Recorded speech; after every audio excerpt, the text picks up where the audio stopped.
नमस्कार, जय हिंद दोस्तों। मैं नीरज गौतम आपका स्वागत करता हूं आपके अपने YouTube channel fast education centre पर। और आज की इस वीडियो लेक्चर में हम पढ़ने वाले हैं हिंदी का एक पूरा क्रम वाइज सिलेबस कि आप कैसे अपनी हिंदी की तैयारी को अच्छा कर सकते हैं। हिंदी में क्या सिलेबस रहता है, कौन व्याकरण होती है, क्या व्याकरण होती है और क्या आपके गद्यांश पद्यांश होते हैं, क्या ये वोकैबुलरी जो आप इंग्लिश में पढ़ते रहते हैं, शब्द भंडारण जो भी उसमें आता है, हिंदी साहित्य का इतिहास, रचनाएं, लेखक, इस सारा का सारा सिलेबस आज हम डिस्कस करेंगे। इस वीडियो में आज हम सिलेबस डिस्कस करेंगे। इसके बाद हम किसी भी वीडियो में सिलेबस का कोई डिस्कशन नहीं करेंगे। अगर इसके बाद कोई बच्चा कहता है कि सर हमें सिलेबस समझ में नहीं आ रहा, सिलेबस कहाँ है, आप जाके पहले इसी वीडियो को आके चेक करेंगे। इसी वीडियो में आपको पूरा सिलेबस बताया जाएगा और उसके बाद फिर हम उसी सिलेबस के अकॉर्डिंग एक एक अध्याय को आगे बढ़ाते चलेंगे। तो हम देखते हैं, शुरू करते हैं हिंदी। अगर हम बात करें हिंदी की, ठीक है, हिंदी की ये थोड़ा हिंदी ज्यादा ऊपर हो गया है, आपको दिख नहीं रहा होगा। मैं यहां से शुरू कर सकता हूं हिंदी।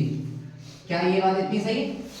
अगर ये हिंदी इतनी आपको सही दिख रही है अच्छे से, तो आप हिंदी को आप 3 टुकड़ों में बांट के पढ़ेंगे। कैसे पढ़ेंगे? 3 टुकड़ों में। देखो, हम आपको ए बी सी नहीं बोलेंगे हिंदी में। इंग्लिश में A B C, part A, part B, part C, ये आपका इंग्लिश में चलता है। हिंदी की सबसे खास बात होती है कि हिंदी को आप हिंदी में ही समझ सकते हैं। तो हिंदी हम 3 पार्ट में, 3 भाग में बांटेंगे। पहला, दूसरा और यहाँ पे तीसरा। पहले भाग को हम कहेंगे खंड खा, खंड का। पहला भाग खंड का और दूसरा भाग खंड गा का, नहीं खा, खंड खा होता है और तीसरा भाग होता है खंड गा। सही है?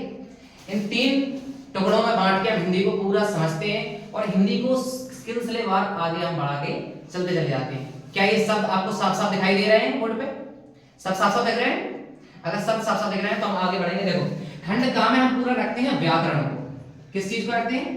पूरा व्याकरण के हिस्से को रखते हैं। खंड का में लेके आते हैं हम व्याकरण का हिस्सा और खंड खा में लेके आते हैं हम अगर आपका शब्द भंडारण या शब्द भंडार जिसको हम कहते हैं, शब्द भंडार। और तीसरे में इधर लेके आते हैं हिंदी साहित्य का इतिहास। हिंदी साहित्य का इतिहास, हिंदी साहित्य का इतिहास। अब देखिए, यहां पर लेके आए हम व्याकरण का हिस्सा। तो हम ये जानते हैं कि व्याकरण में पढ़ना क्या क्या है। व्याकरण में पहला चैप्टर शुरुआत से, क्योंकि हम जब बचपन में छोटे थे तो हमको सबसे पहले पढ़ाया था छोटा बड़ा छोटी बड़ी। इंग्लिश मीडियम पढ़ते तो ए बी सी डी पढ़ाया था। तो सबसे पहले हम स्टार्ट करते हैं। हम सबसे पहला जो पहला अध्याय होगा वो हमारा होगा वर्णमाला।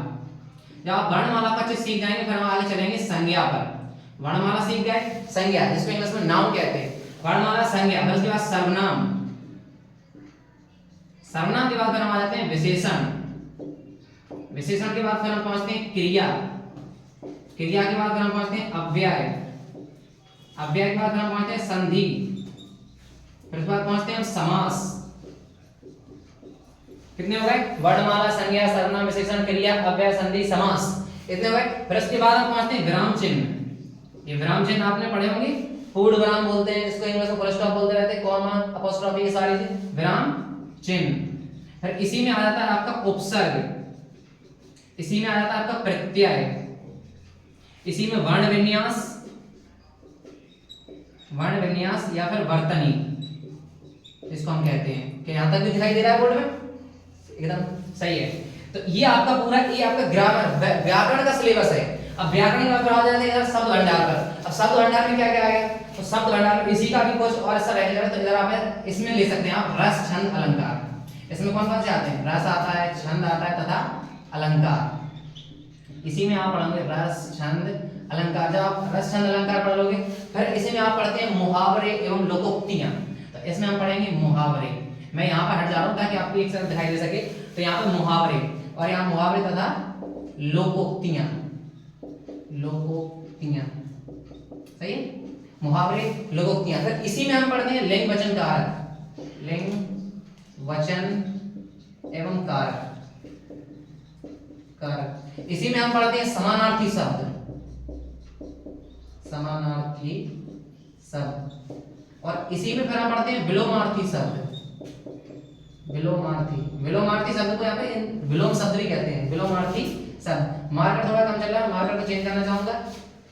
ओके, देखो शब्द भंडार में चल रहे हैं रस, छंद, अलंकार, मुहावरे, लोकोक्तियां, लिंग वचन कारक, समानार्थी शब्द, विलोमार्थी शब्द। और इसी में श्रुति सम भिन्नार्थक शब्द आ जाते हैं।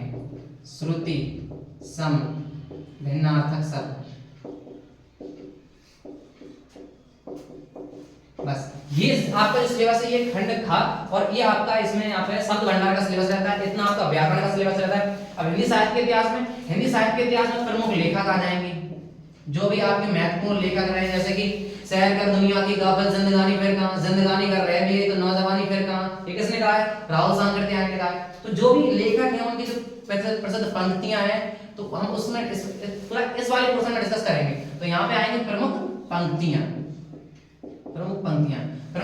के बाद उनकी रचनाओं के बारे में डिस्कस करेंगे, रचनाएं। और हिंदी साहित्य के इतिहास में आप पूरा ये जान जाएंगे कि हिंदी कहाँ से उठी है, हिंदी को कहाँ से कितना डेवलप किया है, कब हिंदी में उतार चढ़ाव आया, ये पूरा का पूरा हिंदी का इतिहास रहेगा वो हिंदी साहित्य के इतिहास में। तो 3 टुकड़ों में हम हिंदी को पूरा बांट के चलते हैं। पहला पार्ट खंड का इसको बोलते हैं।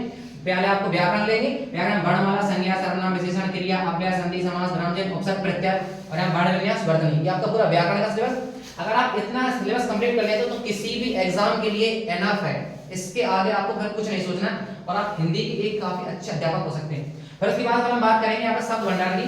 शब्द भंडार में रस, छंद, अलंकार, मुहावरे, लोकोक्तियां, लिंग, वचन, एवं कारक, समानार्थी शब्द, विलोमार्थ शब्द और श्रुति सम भिन्नार्थक शब्द। फिर जो बाकी बची कुछ चीजें हैं वो हम आपके हिंदी साहित्य में इतिहास में पढ़ लेंगे। प्रमुख रचना, पंक्तियां, और ये आपका पूरा एक हिंदी का सिलेबस है। अब आप इतना कंप्लीट करिए, उसके बाद फिर हम आगे आपको वर्णमाला से स्टार्ट करेंगे एक नया अध्याय।